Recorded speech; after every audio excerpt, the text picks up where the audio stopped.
عمر مرموش واسامه فيصل.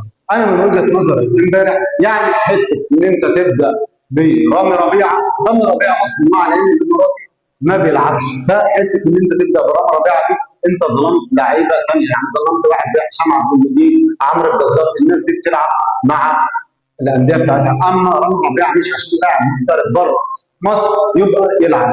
حته برضو ان انت تلاعب تريزيجيه في الوسط، يعني تريزيجيه امبارح في الوسط انت ظلمت في خط الوسط يا كابتن حسام. تريزيجيه المفروض هو بيلعب هاف شمال مكان مرموش، يعني انت نزلت خط الوسط حمدي فتحي، احمد السيد زيزو، ومحمود حسن تريزيجيه، وفي الهاف الشمال عمر مرموش.